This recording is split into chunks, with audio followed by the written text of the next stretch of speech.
Hello, my brothers and sisters on the Dragon's Path. My name is Tim Heije and I believe in dragons. There is so much that we can learn from them, so much that is lost in time, so much that we just don't know about them, so many signs, so many rituals, so many things that we can say to them. We just can't say it because it's all lost in time. Sometimes it was forbidden by other spiritualities, and sometimes it was just plain forgotten. That is why I listen to the dragon. What do I have to do to break the veils? What do I have to do to search for you? What do I have to do anything for you? So I remained quiet and listened to the dragon. And there are some things that I learned that was indeed something that I returned, that I found back, that was not immediately lost in time, but the information about the dragons was lost in time. And so I didn't know how to use it. I didn't know that it has anything to do with the dragon. So, and that is, I want to give you one example of that. And I talked about this before, about this clavicular nox that is a sign, an ancient sign that has its origins in Sweden. And so I just want to talk to you about this because that is a very interesting sign to use in your dragon witchcraft. The clavicular nox has multiple meanings depending how you view your path and experiences, in our case the dragons. It's considered a key that allows you to travel through astral plane, searching for your spirit and even your gods. For us it has a unique meaning that explains how you want to use the key in your search in the gate, between the gates, for the dragons in your circle. This symbol is often used when you cannot sense or find your dragon. That is often the case with many of us, because the gates are in constant motion, and especially in this time of year, in the spring times or summertime, the gates are more closed, and so it can be that we don't use we don't feel our dragons anymore, like for example in the winter or during the fall, when the gates are more open and the guards are more weaker. Now they are more stronger, and a lot of people say now that they cannot find their dragon, they cannot sense their dragon, and the reason for that is nature. Even dragons are are bound to the laws of nature, and this is the case as well with the summertime that has very strong gates, and the motions that the gates do now is more closing. And a lot of you people just say, oh, they abandoned me. No, dragons don't do that. They don't abandon you. They are still with you. You just need to have patience in this. The dragon works a lot to be with you. But don't lose your faith in them.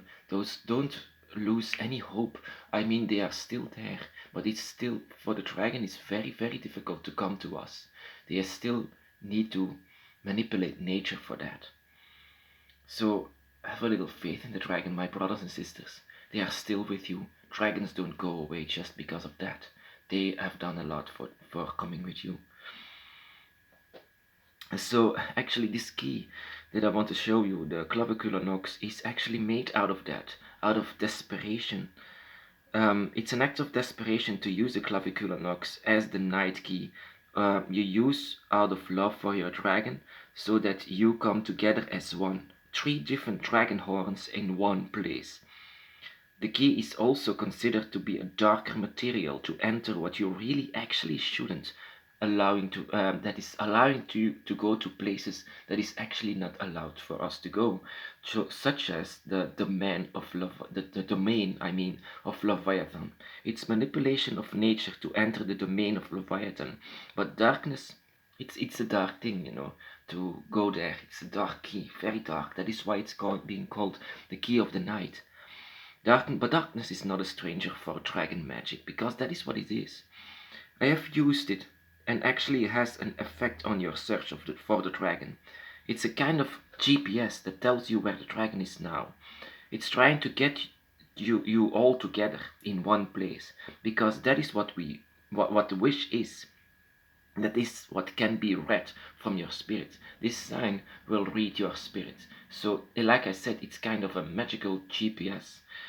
Um, so it will read your mind, it will read your desires, and your desire will be the dragon. So it will search for your dragons in the astral plane. So also other um, other places between places, other realms, other dimensions.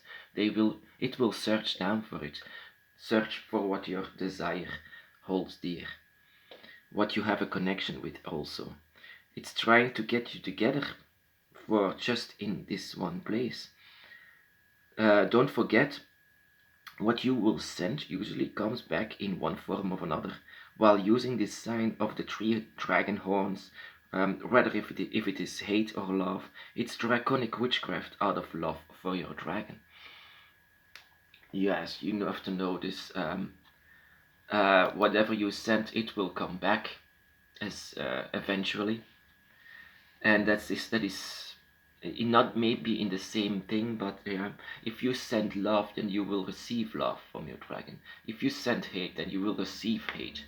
It's a bit, yeah, it's what you create that comes back.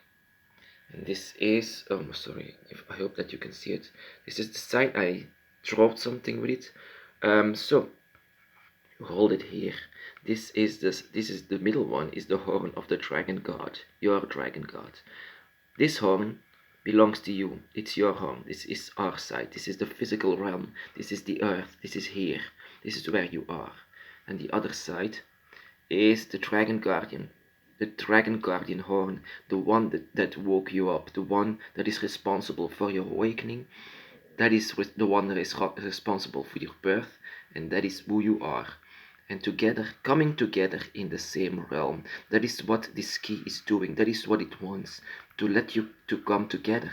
But it has a lot of misinformation for your dragon's path, because this information that I give you didn't survive the sands of time. It was always about other gods and other meanings that it had. It has a lot of spirits here, by the way. It had a lot of meanings, but never anyone said that this was also on the dragon's path, that it has anything to do with the dragon's path. So it was actually revealing for me, because the first time that I saw it, I didn't even know whatever it wants to, whatever it means. It was so new for me. So what it has to do with the dragon's path and what you have to do to come together here. So it's actually information that my dragon said to me when I was actually showing this to the dragon. Then actually the dragon said something to me, and that is what I share to you, my brothers and sisters, is what the dragon shared for me. So I used this symbol, and it worked. It's a very, very powerful symbol, and it doesn't connect immediately your dragon and your dragon god like the dragon's eye does. But like I said, it's like a kind of GPS. It's showing you where you have to go. It's showing you, it let you come together. But once you are together here, it's up to you to connect with each other. And then the dragon's eye comes in. The dragon's eye is just the same actually, but more specific. The dragon's triangle. This one let you come together, but then it's up to you. If your connection is very, very high, then this shouldn't be a problem to come together. This is and that is also with a lot of things on the dragon's path. There are a lot of signs and magic and a lot of lore that is lost in time. Most of the time because it's forbidden, or most of the time because humans just forgot how to use it. Humans just forgot how to connect. They just a lot of people just now go into witchcraft, but it's like more of a plaything now for them. On the dragon's path, it's a constant search for the dragon, and the dragon will teach you a lot, not only science, but also the wisdom that you need to know to come together. There is a lot of wisdom that you need to know, and there is And that is why I always tell you, my brothers and sisters, listen carefully and listen very well to the dragon. The dragons say a lot, but you just need to listen. Sometimes we just forget to listen, and it's very simple and yet very difficult. I mean, difficult to actually explain it to you. If I think about this, it's very easy, but it's also very difficult. Very difficult in a way that it's like I said, there is no information.